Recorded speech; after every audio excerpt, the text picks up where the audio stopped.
안녕하십니까. 이재용 부회장이 5년형 받았죠. 그럼 여러분 어떻게 생각합니까? 형 받은 것을 보고 어떤 마음이 들었습니까? 이재용 부회장의 판결은 박근혜 대통령하고 연결이 되어 있습니다. 왜 그러냐면은 지금 이재용 부회장이 5년은 최고형을 받은 겁니다.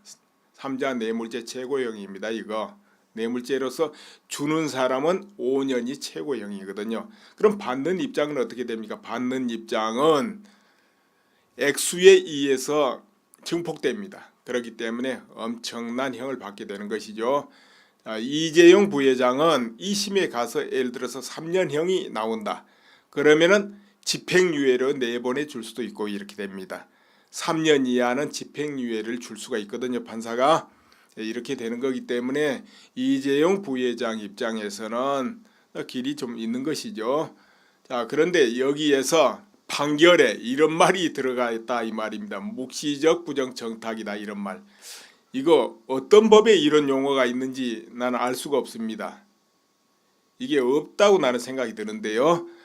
헌법재판소에서도 판결문이 나올 때 어떻게 됐습니까? 그 안에 인용이다 기각이다 이렇게 될 줄 알았더니 파면이라는 용어를 들고 나왔어요. 파면.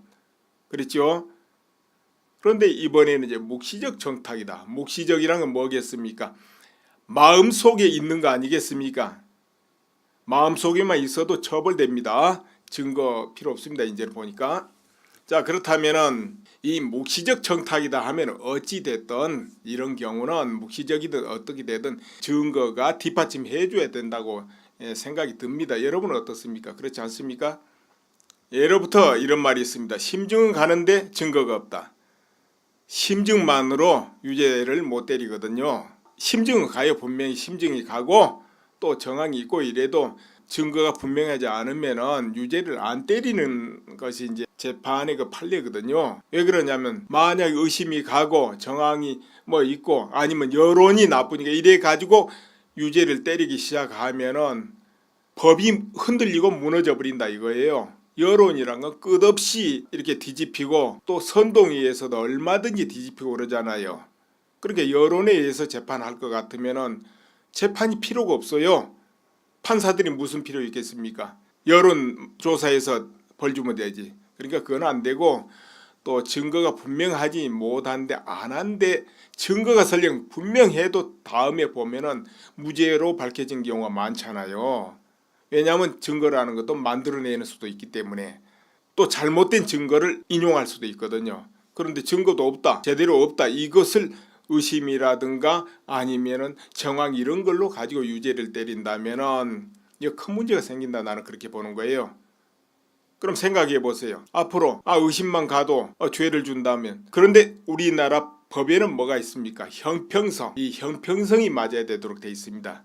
그러니까 A한테는 죄를 주기도 하고 똑같은 사건인데 B한테는 처벌 안 하기도 하고 이렇게 되면은 형평성이 어긋나고 그건 법이 아니죠. 그렇게 되면 그러면은 지금 이 묵시적 청탁 그러니까 묵시적 마음에만 있어도 의심만 가도 아니면은 정황만 좀 있어도 유죄가 떨어진다 하면은 그것이 저 위로는 대통령으로부터 모든 국민까지 다 적용돼야 형평성이 맞는 게 되지요. 누구에게는 적용되고 안 되면 그건 법이 아니거든요. 그러면은 검찰이든 판사든 정치인이든 언론인이든 누구라도 그것이 앞으로 미래에 적용이 돼야 된다 이런 이야기죠. 자, 그렇게 됐을 때 어떻게 되겠습니까? 자기 자신한테 그것이 딱 적용될 때 어떻게 될까요? 그리고 3자 뇌물죄 하면은 이재용이 바로 최순실한테 뇌물을 주고 최순실이 받은 돈은 박근혜 대통령이 받은 돈과 같다 이런 이치거든요. 그런데 원래 뇌물죄는 공무원한테만 해당됩니다. 최순실은 공무원이 아닙니다. 그렇기 때문에 뇌물죄가 성립이 안 돼요. 그런데 최순실이가 받은 돈이 바로 박근혜 대통령이 받은 돈이기 때문에 뇌물죄가 이제 성립된다 이런 거거든요. 근데 박근혜 대통령 1원도 안 받았단 말이에요. 그렇다면 이것이 과연 박근혜 전 대통령하고 최순실이 하고 생계를 같이 하고 있냐, 그야말로 일심동체냐, 이제 이런 부분을 봐야 된다는 것이죠. 그런데 박근혜 대통령하고 최순실이하고 오랜 인연이었고 친하다 하더라도 생계까지 같이 하는 건 아니잖아요. 뭐를 생계를 같이 합니까? 길이 다 다른데. 또 박근혜 대통령이 그렇게 뭐 궁핍한 사람도 아니고 이 부분에 의문이 든다 이런 이야기죠. 과연 그걸 생계를 같이 한다 봐야 되느냐? 이런 부분. 요즘에는 부자지간에도 인정 안 하는 판에 예를 들어서 자식이 독립에 있는데 자식이 빚을 졌다고 해서 아버지가 갚아줘야 됩니까? 그런 거 없잖아요. 그래서 이제 이 부분에 의문이 있다는 것이죠. 그러니까 이 부분도 그와 같이 적용이 된다면은 이제 앞으로 좀 친하기만 해도 그 사람이 어떤 죄를 지으면은 다 연결해서 너하고 연결이 되는 거 아니냐 이렇게 해버리도 할 말이 없겠네요.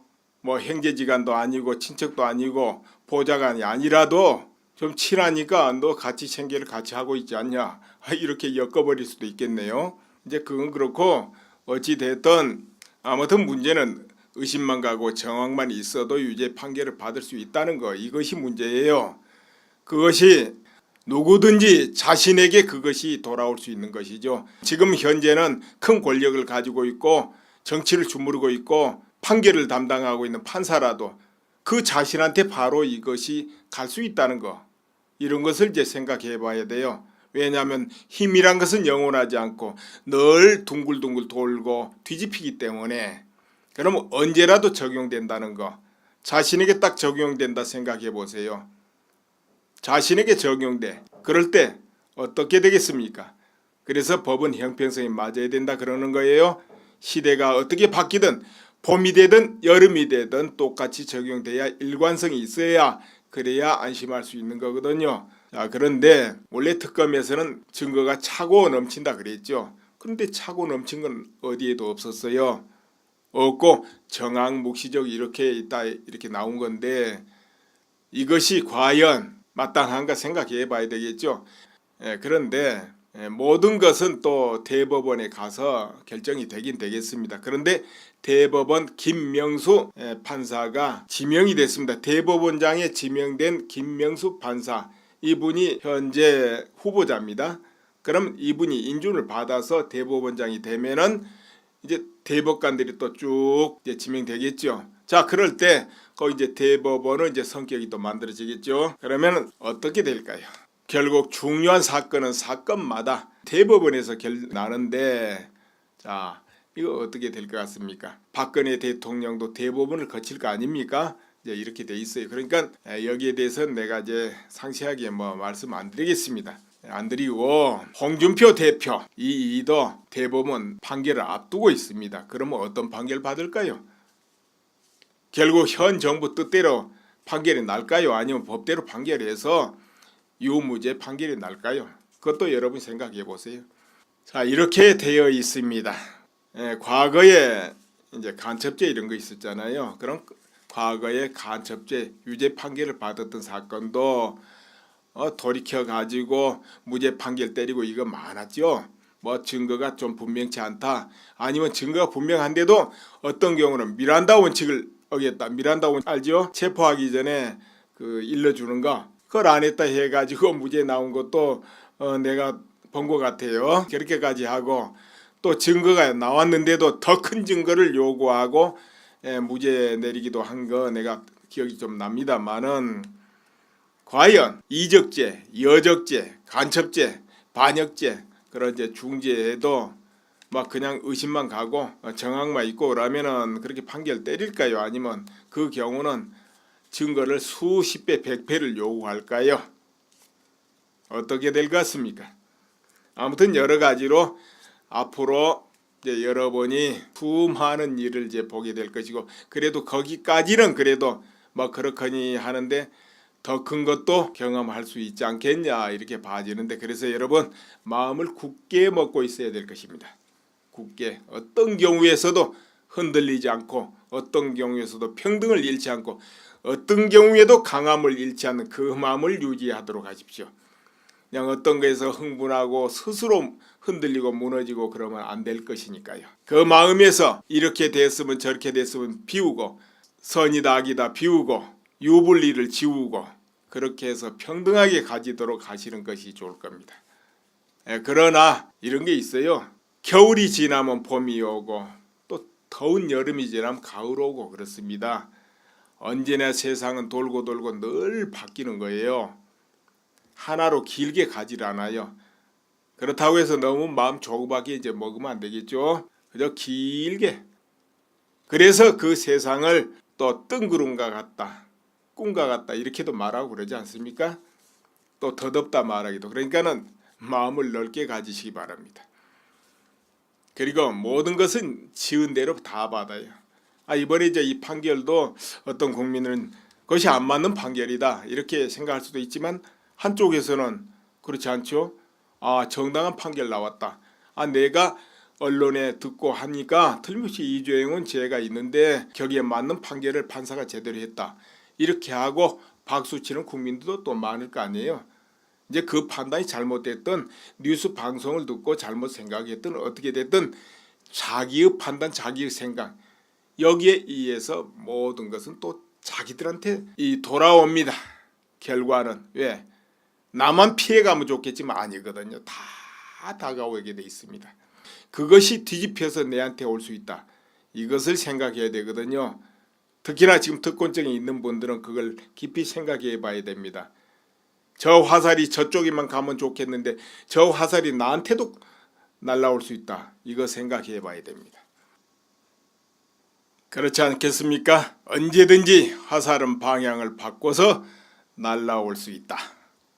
오늘은 이만 또 줄이기로 하겠습니다. 생각합니까?